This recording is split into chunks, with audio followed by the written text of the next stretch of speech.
The day I signed the papers, the woman at the county clerk's office actually laughed at me. Not a polite laugh, a real one, the kind that slips out before you can stop it. She slid the deed across the counter, looked me dead in the eye, and said, "Judge, you just bought yourself a haunted building. Nobody's wanted that courthouse in 40 years. You know what's in the basement, right?" I told her I didn't. She stopped laughing then. And what she told me next is the reason I'm telling you this story at all. My name is Harlan Whitfield. For 31 years, I sat on the bench in a county most people in this country couldn't find on a map. I sent men to prison. I signed off on adoptions that made grown people weep in my chambers. I declared marriages over and watched fathers lose their children to the state. I thought, when I finally hung up the robe at 68, that I had seen everything a courtroom could possibly show a man. I was wrong about that. I was wrong about a great many things, and I didn't find out how wrong until I bought a building nobody else would touch. Here's the part I need you to understand before I go any further. I didn't buy that old courthouse because I was sentimental. People assumed I did. The newspaper, the one that's left around here anyway, ran a little piece calling me the retired judge who couldn't let go of the law. That wasn't it at all. The truth is uglier and simpler. I bought it because 3 weeks before the auction, a man I had sentenced to 11 years in prison knocked on my front door, and what he handed me made my hands shake so badly, I had to sit down on my own porch steps. But I'm getting ahead of myself. Let me take you back to the beginning, to the morning the letter came. It was a Tuesday in October. I remember because my wife, Eleanor, had passed the previous spring, and Tuesdays were the worst days. That was the day she used to do her shopping, and the house felt emptiest then, like it knew. I was drinking my coffee, black, no sugar, the way 30 years of early dockets had trained me to drink it, and the mail truck came up the gravel. Among the bills and the catalogs, there was a thick envelope from the county. Inside was a notice.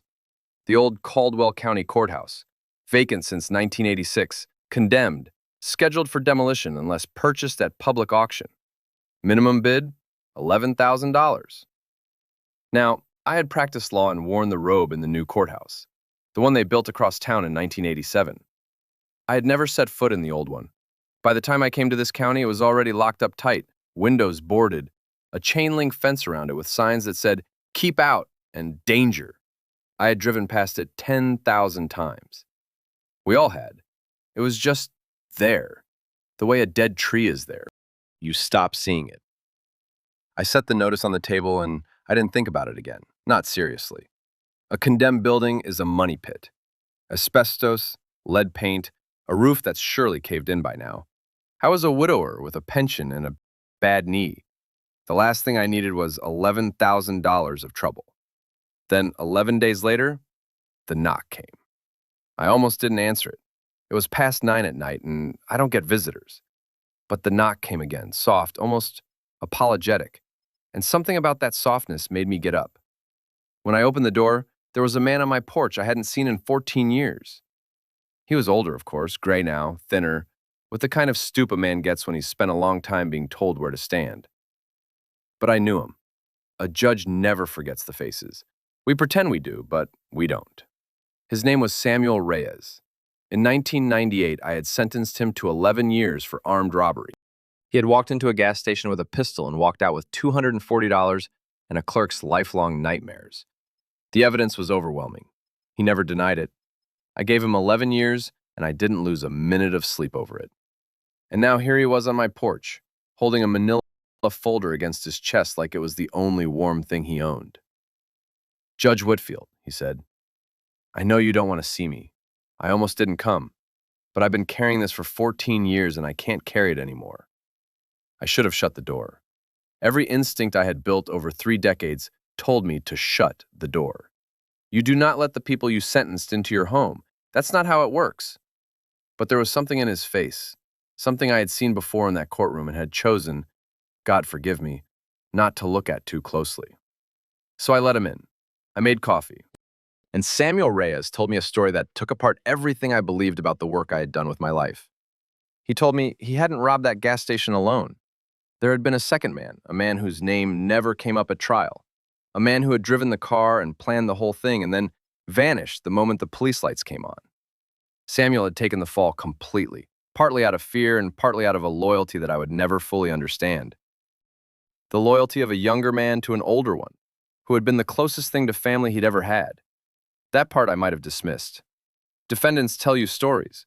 After 30 years, you learn that almost everyone has a second man who really did it. But then he opened the manila folder.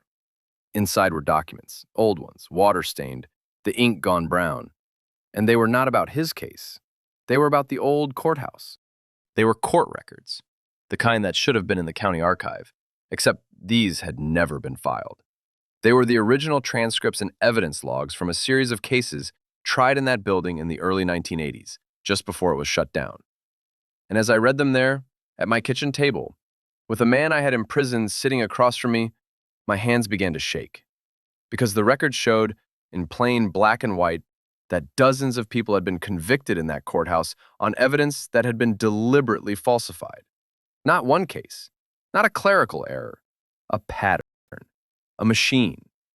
And the signatures at the bottom of those falsified documents belonged to men I had known my entire career, men I had respected, men whose portraits hung in the new courthouse where I had spent my life believing I was an honest steward of the law. "Where did you get these?" I asked him. My voice didn't sound like my own. And Samuel told me. The second man, the one who'd gotten away, he hadn't gotten away clean. He'd spent 30 years drinking himself to death over what he'd done. And not the gas station, the other thing, the bigger thing. The thing he'd been part of in that old building when he was young and worked as a clerk there. Before he died, he'd given the folder to Samuel, the one person he trusted, and made him promise to put it in the hands of an honest judge. "He said you were the only one who never took anything," Samuel told me. "He said if there was one judge in this county who'd do the right thing, it was you. He'd been watching you for years." I sat with that for a long time. A dead man I'd never met had decided I was honest. And he'd been right, in the small ways. I never took a bribe. I had never fixed a case. But sitting there, I understood for the first time in my life that there's a difference between not doing wrong and doing right. I had spent 30 years not doing wrong. I had never once gone looking for it. "What do you want me to do?" I asked him. "I don't want anything," he said. "I'm dying too, Judge. Same thing he had. I just couldn't take it to the grave. I figured, you put me away, you can decide what's true. I trust your judgment. I always did, even that day."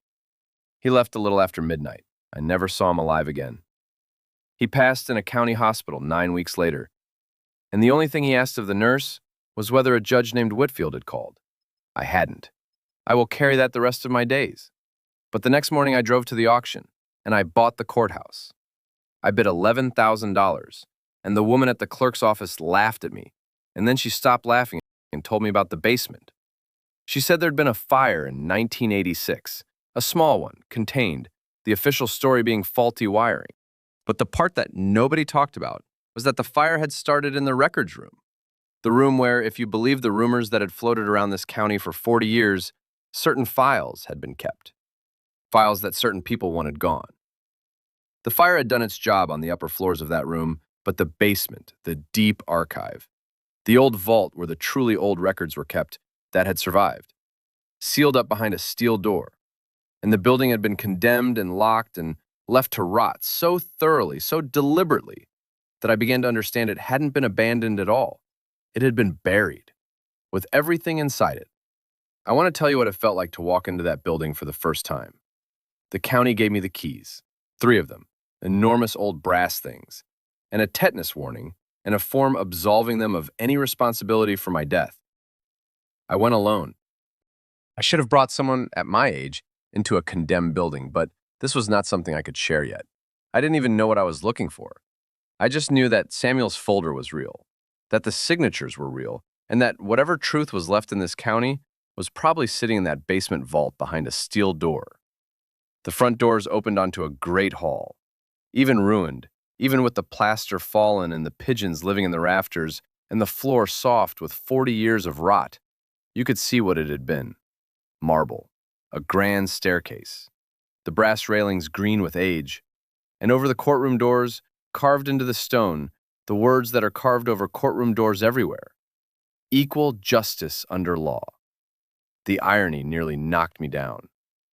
I went up into the main courtroom first, The judge's bench was still there, a great dark slab of oak, and behind it the high-backed chair where some man had once sat, handing down the sentences I'd read about in Samuel's folder. I stood in the well of that courtroom, where I had stood 10,000 times in my own court, and I felt watched. I'm not a superstitious man. I've spent my life in facts and evidence.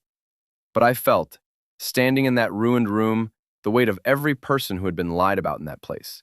Every man sent away on a forged document. Every family destroyed by a signature.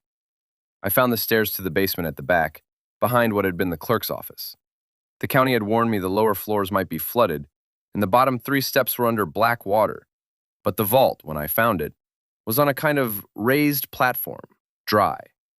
The steel door was exactly as the clerk had described, and it was locked, not with a modern lock, with an old combination dial, the kind they put on bank vaults 100 years ago. I stood in front of that door with a flashlight and absolutely no idea how to open it. And that's when I noticed something carved into the door frame, low down near the floor, where you'd only see it if you were crouching. Numbers, scratched into the metal hastily by someone in a hurry. A date, October the 4th, 1986, the day before the fire. I'm going to be honest with you about what I did next, because if I leave it out, you won't understand the rest. I went home. I sat in my dead wife's kitchen, and I poured myself a drink I hadn't poured in years, and I asked myself out loud like a fool, Eleanor, what do I do? Because here's the thing nobody tells you about finding the truth. The truth is heavy. The truth ruins people. Some of the men whose signatures were on those documents were dead, but some were not. Some had children and grandchildren in this county. Some had their names on the library, on the high school football field, on a scholarship fund. If I pulled this thread, I wouldn't just be reopening old cases. I'd be tearing this county in half. And I was an old man with a bad knee and a pension, and nothing left to lose. Which is exactly the kind of man who has no business deciding the fate of a whole county. But then I thought about Samuel Reyes asking a nurse if I'd called. And I thought about equal justice under law carved over a door in a building everyone had agreed to forget. And the next morning, I went to the only locksmith left in the county, an old man named Pruitt, who'd been retired even longer than I had, and I asked him if he could open a vault from 1920.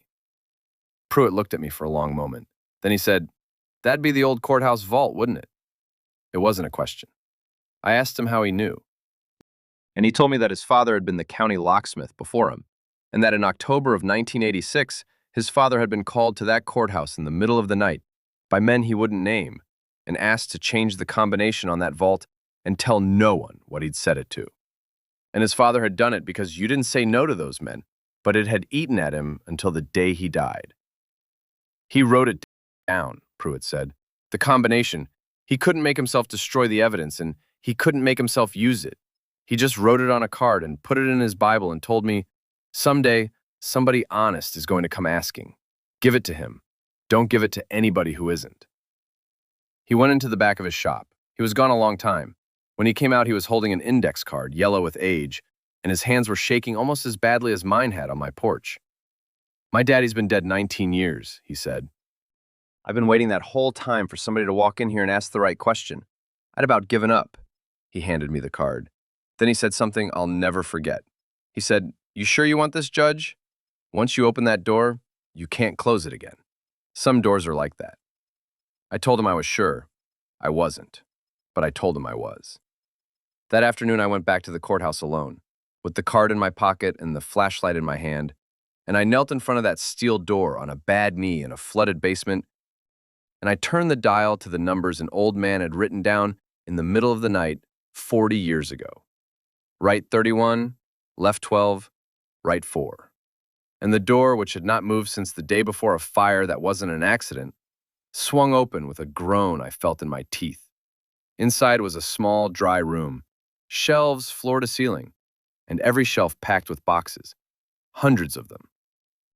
The records that the fire was supposed to have destroyed.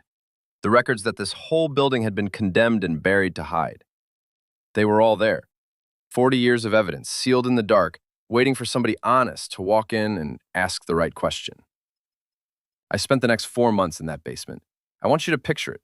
A 68-year-old man in a condemned building, in the dark, hauling boxes up a flooded staircase one at a time on a bad knee, because I didn't trust anyone enough to help me, and I didn't have the money to pay anyone anyway. I bought a generator and a space heater. I bought reading glasses and a label maker. And box by box, file by file, I began to do the thing I should have been doing my entire career. I began to look. What I found, I'm going to tell you plainly. Because Samuel Reyes trusted me to decide what was true, and the least I can do is say it. Over a period of about 15 years, from the early 70s to the mid-80s, a small group of men who ran this county's justice system had built a machine for convicting people they wanted convicted. Land disputes mostly at first. A man owns a piece of property somebody powerful wants. Suddenly that man is arrested for something, and the evidence is airtight, and he goes away, and his land gets sold at a tax auction to a company nobody can quite trace. It happened over and over. And once they learned they could do it, they did it for other reasons too. To settle scores, to protect their own, to make problems disappear. By the end, they were doing it almost casually. And the people who paid for it were exactly the people you'd expect. The poor. The ones with no lawyer worth the name. The ones whose families couldn't afford to fight. The ones nobody would believe, and nobody did believe, for 40 years. Because the evidence was right there in black and white, and the evidence was a lie. I found a man named Eldon Price, who'd done 22 years for a killing the records now told me he could not possibly have committed. Because the original coroner's report, the real one, the one that never made it to trial, put the time of death at a moment when Eldon Price was 3 counties away in a hospital with a broken leg. I found a woman named Cora Whitman who'd lost her children to the state on a fabricated report and died in a state home for the indigent, never having seen them again. I found Samuel Reyes's file, and I understood, finally, why the second man had carried his guilt to the grave. Because the gas station robbery had been real, but the 11 years had been arranged. Samuel had been steered, set up to take a fall that protected someone else's son, and the man who drove the car had spent his life knowing it and saying nothing. I had been a part of that machine, and I never knew. That's the thing about a machine built well. The honest men are the most useful parts because they never suspect they're being used.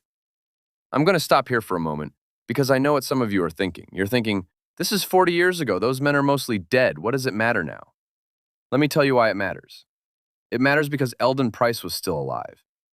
81 years old, in a nursing home 2 counties over, convicted of a murder he didn't commit, having spent 22 years in prison and the rest of his life as a man everyone knew was a killer. It matters because Cora Whitman's children were still alive, in their 50s now, having grown up in foster homes believing their mother had abandoned them, when the truth was she'd fought for them until they took her sanity along with her kids. It matters because the truth doesn't have an expiration date. A lie that ruins a life keeps ruining it as long as anyone's still breathing who remembers. So I did what a judge does. I built a case. Not in a courtroom, I didn't have a courtroom anymore, but in that basement, by the light of a space heater, I built the cleanest, most thorough, most undeniable case of my life. I cross-referenced everything. I matched the buried records against the public ones. I found the discrepancies, and I documented every single one. I taught myself to use a scanner, and I made digital copies of all of it. Thousands of pages. And I put them in 3 different places because by then, I had begun to understand that I was not the only person who knew that vault had been opened. Because somewhere in the second month, things started happening. Small things. My mail went missing. A car I didn't recognize started parking down the road from my house. One night, the generator at the courthouse, which I'd chained and locked, was simply gone.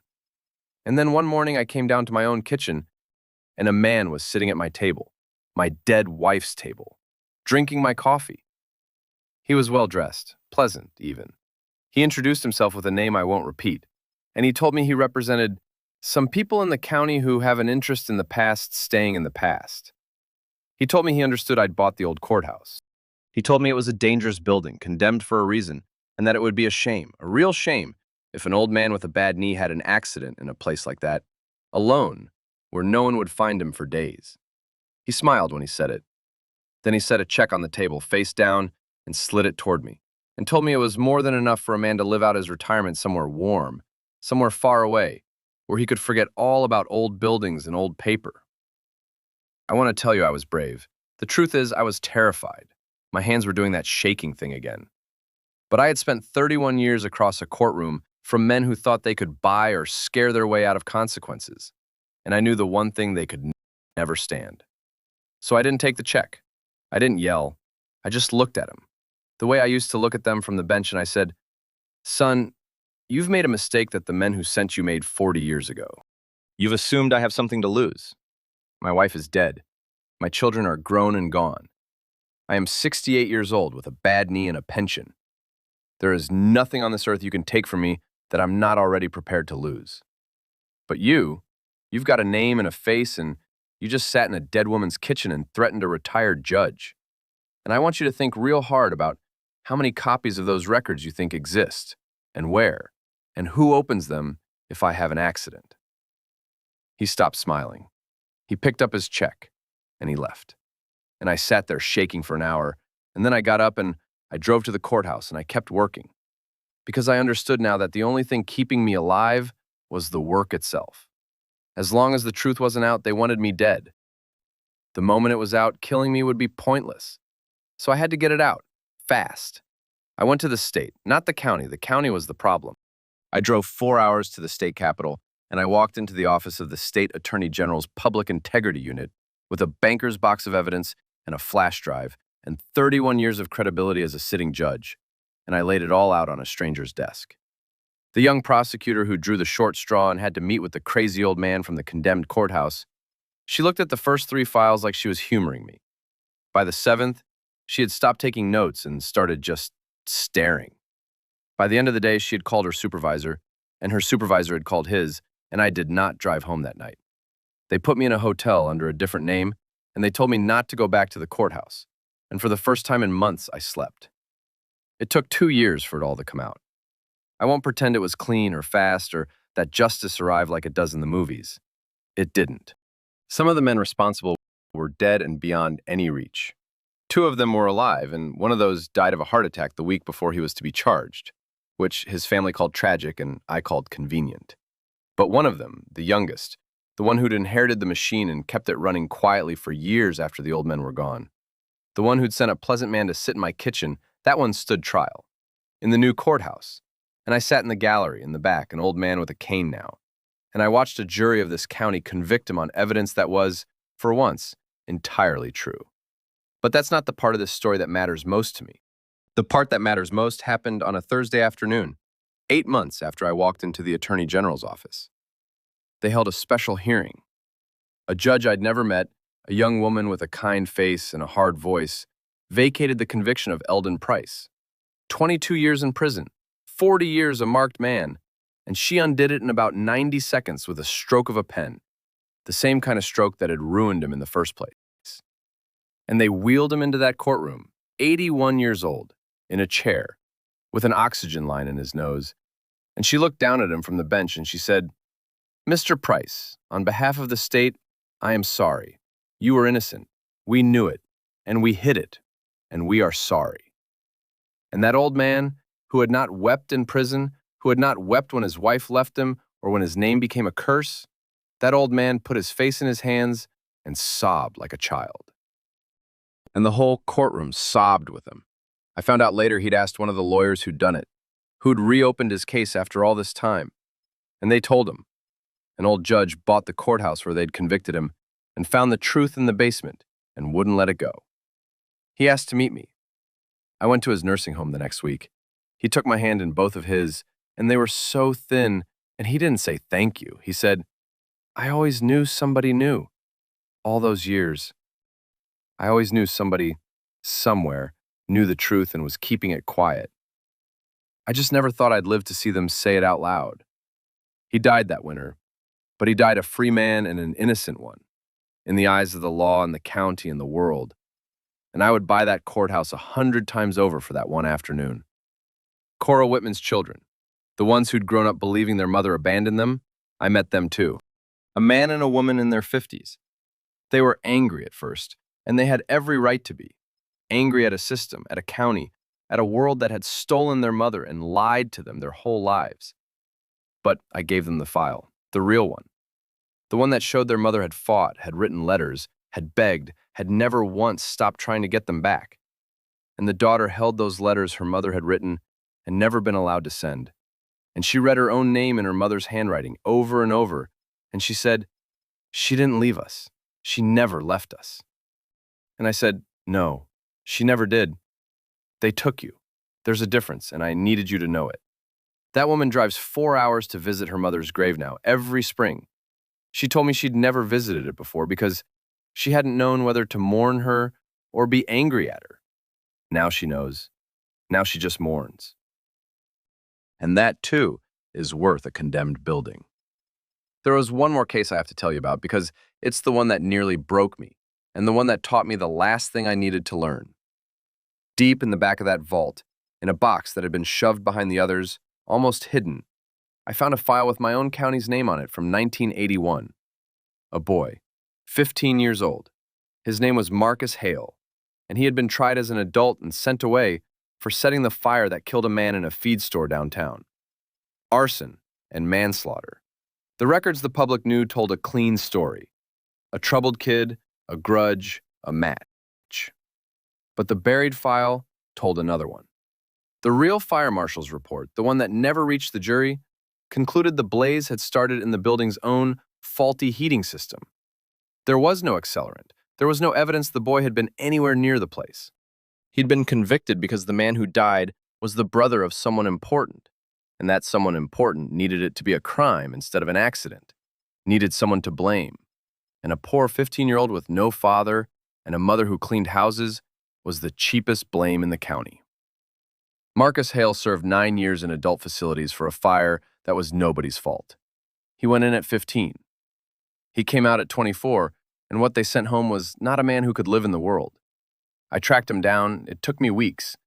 I finally found him in a single room above a laundromat 3 states away. 59 years old, living on disability, having never married, never held a steady job, never trusted another living soul. When I knocked on his door and told him who I was and why I'd come, he didn't cry.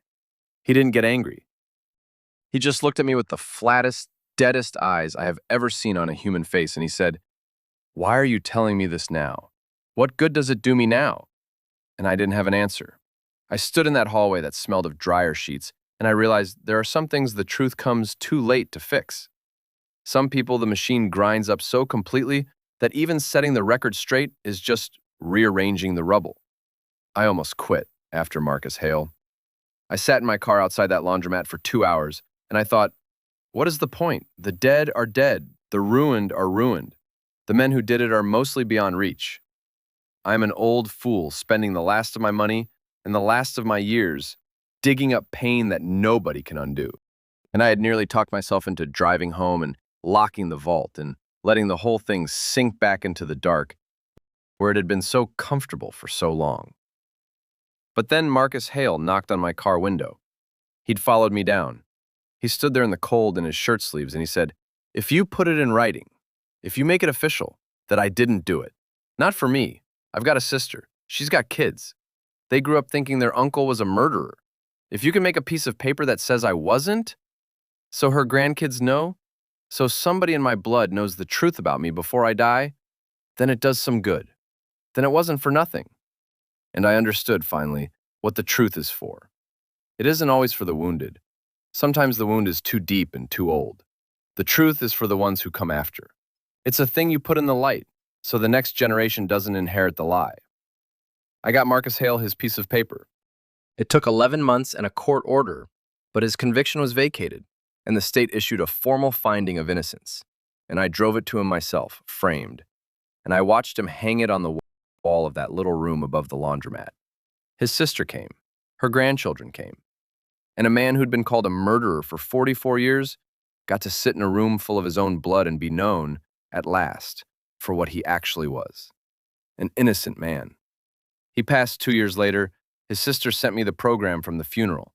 Under his name it said simply, "Exonerated." She'd had it printed there on purpose. She wrote me a note that said it was the only word that mattered, and the man who'd sent the pleasant stranger to my kitchen, the one who eventually stood trial, I learned during all this that he had threatened more than just me. He'd gotten to 2 other people over the years who'd come close to the truth. a clerk in the 90s who'd asked too many questions and suddenly lost her job and her good name, and a reporter who'd started sniffing around in 2004 and had a run of bad luck so severe and so strange that he left the county and the profession entirely. When I found their names in the modern records, I tracked them down too, and I added their stories to the pile. And when that man finally stood trial, it was not just the 40-year-old crimes that sank him. It was the new ones, the threats, the intimidation, the arrogance of a man who thought the machine his fathers built would protect him forever. It didn't. Machines run until somebody finally throws themselves into the gears. People ask me now why I did it, reporters mostly, and a documentary fellow who came around for a while. They want it to be a simple story. The honest judge, the haunted courthouse, the buried truth, the triumph of justice. And I let them have that story because it's not untrue, exactly. But it's not the real reason either. The real reason is that for 31 years I sat on a bench and called myself a servant of justice. And I was good at it. And I was honest, and I never once understood that being honest is the easy part. Anybody can refuse a bribe. The hard part, the part I missed for 3 decades, is going to look. Justice isn't something that happens when you sit very still and refuse to do wrong. Justice is something you have to go and dig out of a basement, one box at a time, on a bad knee, in the dark, when everyone around you would rather you let it rot. I spent my whole career waiting for the truth to be brought to me, presented properly, in a clean folder, by lawyers in good suits. And all that time, the truth was sitting in a vault under a building I drove past every single day, waiting for somebody to care enough to ask the right question. Samuel Reyes asked a nurse if I'd called. I hadn't, but I want to believe that wherever he is, he knows I finally answered, not the phone, the question, the one he brought to my door in a manila folder 14 years after I put him away. He trusted my judgment, he said. He always had, even that day. Well, Samuel, I hope you'd be proud of the judgment I finally found in myself. Late, too late for you, but not too late for everyone. I still own the courthouse. The county tried to buy it back after, when it became famous, when people started coming to see it. I told them no. I've spent the last of my savings and a good deal of borrowed money fixing it up. Not all of it. The grand hall mostly, and the main courtroom, and the basement, which I've turned into something I never expected to build. An archive. A real one. Open to anyone. Every record I found is in there, cataloged, accessible, in the light. Because I came to understand that the opposite of what those men did isn't punishment. It's the light. It's making sure that the next time somebody in this county is wronged and buried and forgotten, there's a place they can go, and a record that can't be burned, and the knowledge that somebody somewhere is willing to go look. Over the courtroom doors, the words are still carved in the stone. Equal justice under law. I had them cleaned, but not recut. I wanted the where to show, because those words were a lie in that building for 40 years. And a man should never forget how easily the most beautiful words become lies when nobody's willing to go down into the dark and make them true. I'm an old man now, older than when this started, and more than years. My knee is worse. I don't have many Tuesdays left, and they're still the worst days, because Eleanor still isn't here for them. But I go to the courthouse most mornings. I unlock the great brass doors. I sit in the main courtroom sometimes, in the gallery, never on the bench. I've had enough of the bench. And I think about all the people whose names I read in that basement, the ones I saved, the few, the ones I was too late for, the many. And I think about a thing my wife said to me once, years ago, when I came home troubled by a case and told her I wasn't sure I'd done right. She said, "Harlan, you can't fix all of it. Nobody can. But you can refuse to be one more person who looked away." I looked away for 31 years. I didn't mean to. The best of us don't mean to. We just get comfortable in the not doing wrong, and we mistake it for doing right. And the years go by, and the truth sits in a vault in the dark, and the Eldon Prices of the world grow old in their cells waiting for somebody, anybody, to care enough to ask the right question. So here's what I want to leave you with. Wherever you are, whoever you are, there's a courthouse in your life, a building you drive past, a thing everyone has agreed to forget, a truth that would be inconvenient, that would tear something in half, that would be so much easier to leave locked behind a steel door in a flooded basement. And one day, somebody's going to knock on your door. soft, almost apologetic, and hand you a folder. And you're going to have to decide whether you're the kind of person who not only refuses to do wrong, but is willing finally on a bad knee in the dark to go and look. I bought a courthouse nobody wanted for $11,000. The woman at the clerk's office laughed at me. She's not laughing now. Nobody in this county is. Because the building everyone agreed to forget turned out to be the only place left where the truth had been waiting, patient and undimmed, for 40 years, for one stubborn old man to care enough to walk in and ask the right question. My name is Harlan Whitfield.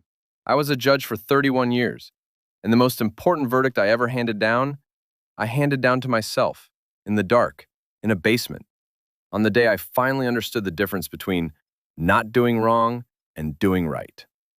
The doors are open now. They'll stay open as long as I'm breathing, and I've made arrangements for after. Some doors, once you open them, you don't ever close again. Some doors are like that, and thank God for it,